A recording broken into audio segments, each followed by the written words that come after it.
मनीष कश्यप को पीएमसीएच के डॉक्टरों द्वारा काफ़ी बेरहमी से मारा गया है, क्या कुछ कहिएगा? बोले कि भैया जब आप जेल में थे तो उस समय उनके टीम की तरफ से ऐसी कोई प्रयास नहीं की गई थी, तो हम भी वैसे ही बन गए, टिट फॉर टैट, जैसे को तैसा। हम भी भाई अगर हमारा तकलीफ में अगर कोई लोग खड़े नहीं होंगे तो हम फिर किन्हीं की तकलीफ में क्यों? हम बस इतना ही कहेंगे कि इन चीज़ों को बैठ करके भी सॉर्ट आउट किया जा सकता था। मारपीट, खून खराबा, मैं इसका समर्थन नहीं करता हूँ। मनीष जी की तरफ से भी चीज़ों को धैर्यपूर्वक नमस्कार, अभी हमारे साथ संतोष रेणु यादव हैं। सोशल मीडिया में काफ़ी ज़्यादा अभी देखा जाए कि इनका प्रोग्राम जो है वायरल चल रहा है। जब से जेल से आए हैं लगातार गाना भी कर रहे हैं, प्रोग्राम भी कर रहे हैं। इसी विषय पर बात करेंगे। बहुत बहुत स्वागत है, क्या कुछ कहिएगा? जी शुक्रिया, हम अच्छे हैं, आप कैसे हैं? हम भी अच्छे हैं। सोशल मीडिया में काफ़ी प्रोग्राम वायरल चल रहा है अनुपमा यादव के साथ में। कहीं देखा जाए कि एकेडमी के उद्घाटन में चले जा रहे हैं, काफ़ी लाजवाब लोगों का भीड़ रह रहा है और सपोर्ट भी मिल रहा है आपको। देखिए जाहिर सी बात है कि आपको भी पता है कि मेरा जो पहला प्रोफेशन है वो कलाकारी ही है। मैं पेशे से मैं सबसे पहले एक गायक कलाकार हूँ, एक आर्टिस्ट हूँ, और 2009 से ही बहुत सारा गाना मेरा हिट हुआ।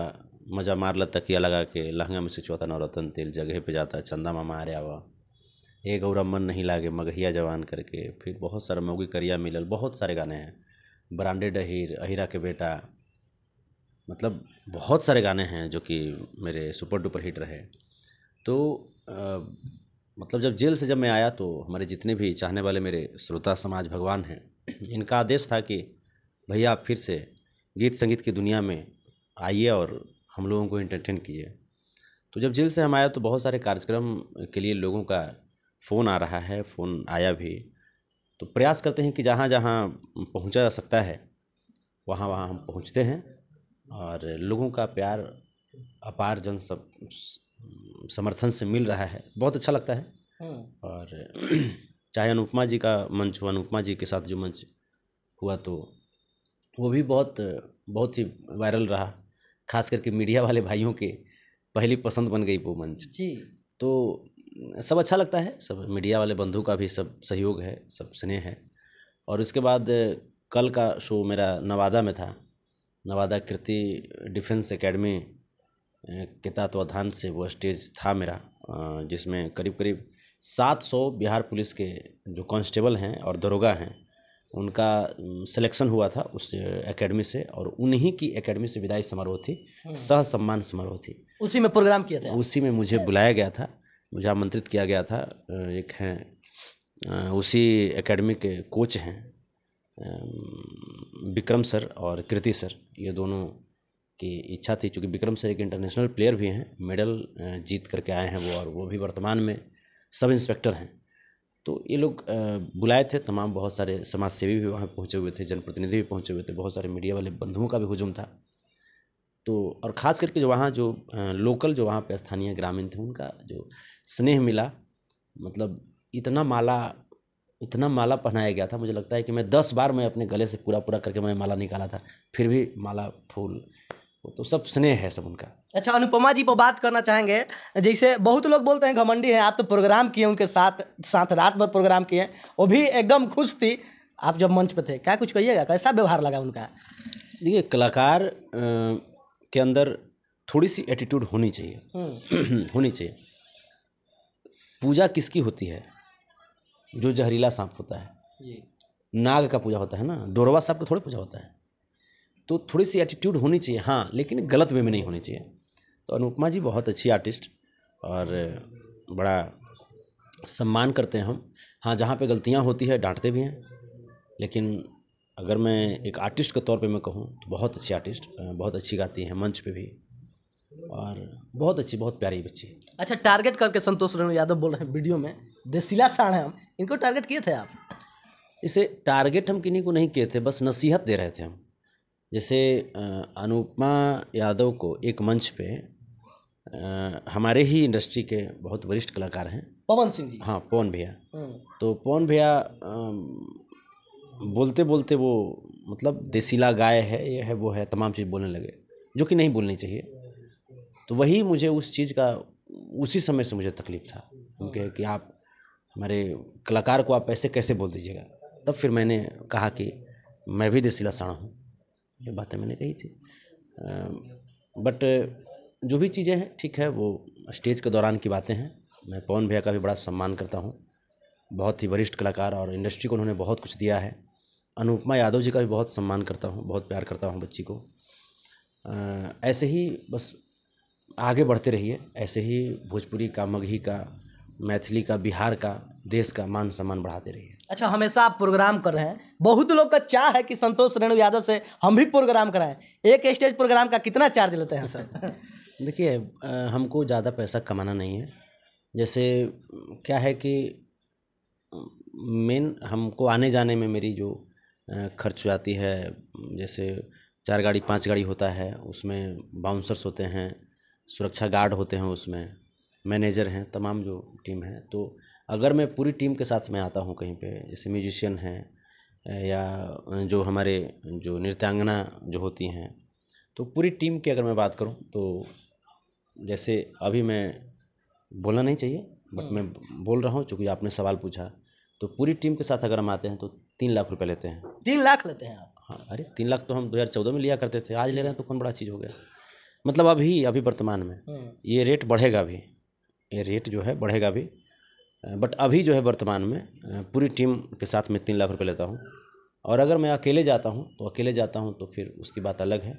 उसमें मान लीजिए कि 1.5 लाख 2 लाख जो भी चीज़ें हैं आदमी उतना में कर लेता है, क्योंकि करीब 50,000 रुपये तो हमको खुद सुरक्षा में खर्चा हो जाता है जी। सुरक्षा में अब जैसे जाइएगा तो अकेले तो जा नहीं सकते, एक आध गाड़ी से आप जा नहीं सकते, वो पूरी एक सिस्टम होता है हर चीज़ का। तो हर चीज़ को देखते हुए ही जैसे प्रोग्राम में जाया जाता है या कहीं पे भी जाया जाता है। जी। अच्छा, सोशल मीडिया में काजल रखवानी और खेसारी लाल यादव को लेकर विवाद छिड़ा है। आप भी एक आर्टिस्ट हैं, कलाकार हैं, क्या कुछ कहिएगा? किसको गलती देखते हैं आप? देखिए, गलती न काजल रखवानी जी की है और न खेसारी लाल यादव जी की है। जी। गलती वो जो भी कलाकार जो उस टाइप का गाना गाए या जो भी गीतकार जो उस टाइप का गाना लिखे, गलती उनकी है, क्योंकि 2 बड़े आर्टिस्ट को आपस में लड़वा देना ये कहीं की बुद्धिमानी नहीं है, ये अच्छी चीज़ें नहीं है।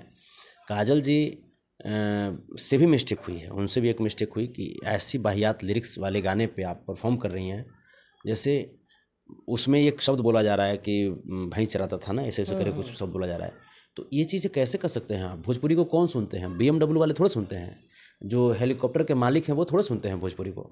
भोजपुरी को हमारे गरीब गुरबे जो हमारे भाई हैं, मजदूर हैं, भैंस चराने वाले हैं, गाय चराने वाले हैं, टेम्पू चलाने वाले हैं, ये जैसे ड्राइवर हों, यही लोग, किसान हैं, मजदूर, यही लोग भोजपुरी को सुनते हैं ना। और अगर इन्हीं को अगर आप ऐसे बोलिएगा तो फिर तो भोजपुरी की फिर क्या होगी? तो इसीलिए मैंने गुस्सा वहाँ पे जताया और मैंने कहा कि इस तरह की चीज़ें नहीं होनी चाहिए। लेकिन जहाँ तक बात है कि चाहे वो काजल जी हों, चाहे वो खेसारी भैया हों, चाहे वो पवन भैया हों, चाहे वो कल्पना जी हों, ये लोग लीजेंड आर्टिस्ट हैं।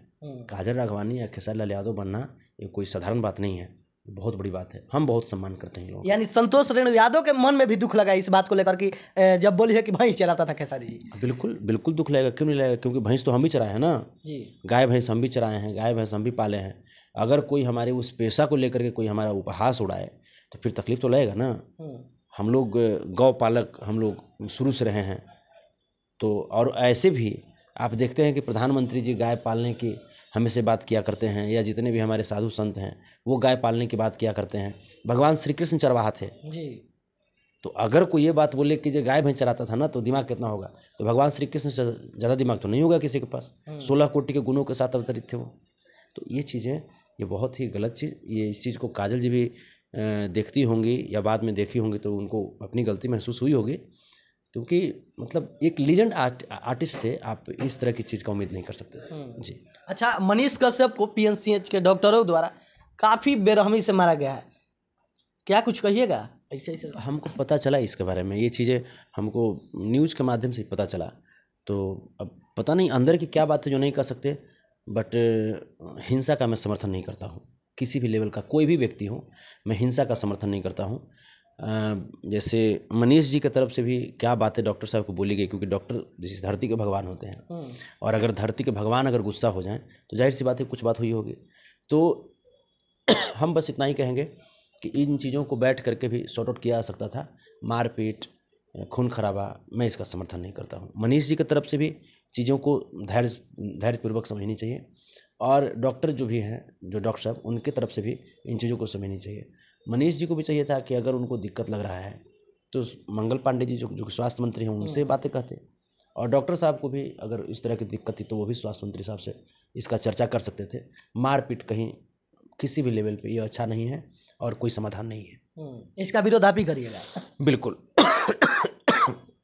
अच्छा, हकीकत में डॉक्टर को भगवान माना जाता है, आप बोल रहे हैं कि उन लोग का गलती नहीं हो सकता, लेकिन एक तेजस्वी जी का बयान है कि पहले जब हम उप मुख्यमंत्री थे तो लगातार घूमते थे, रात में भी चले जाते थे हॉस्पिटल। क्या कुछ कहिएगा इस बात को लेकर?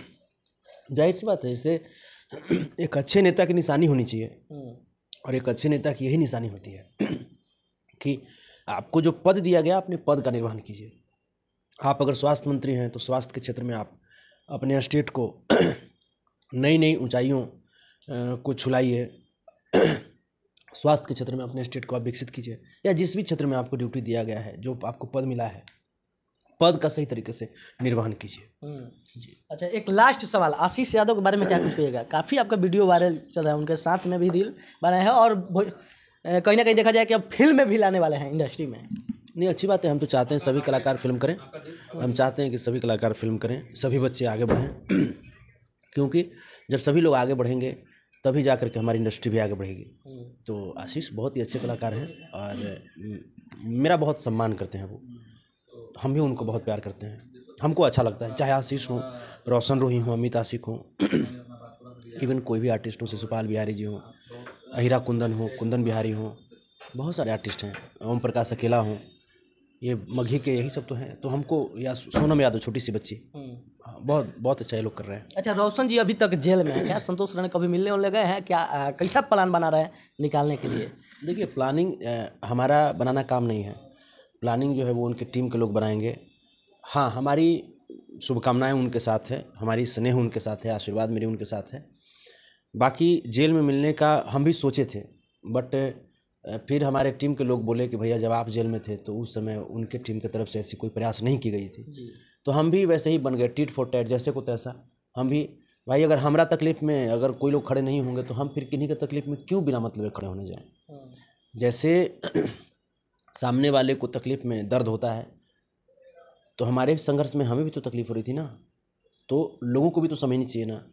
तो जैसे लोग हमें बना दिए, मैं वैसा बना, लोग मेरे साथ जैसे पेश आए मैं उनके साथ उसी रूप में मैं पेश आता हूँ। तो यही चीज़ें हैं, बाकी मेरी शुभकामनाएं हैं वो जल्दी निकल जाएं और आकर के बढ़िया से काम करें, दोनों लोग मिल करके अच्छे तरीके से और आगे बढ़ें जीवन में। इंडस्ट्री को बहुत फ़ायदा होगा इससे। अच्छा, क्या आप भी चाहते हैं किरण सिंह जी और रोशन रोही आपस में मिल जाएं? कभी सोचे हैं कि नहीं कि मिल जाए दोनों लोग? देखिए, कोई भी अच्छा व्यक्ति यही चाहेगा कि आपस में लोग मिल करके बढ़िया से काम करें। लड़ने झगड़ने से क्या फ़ायदा है? लड़ने झगड़ने से ना आपको कुछ फ़ायदा है ना अगले को कुछ फ़ायदा है।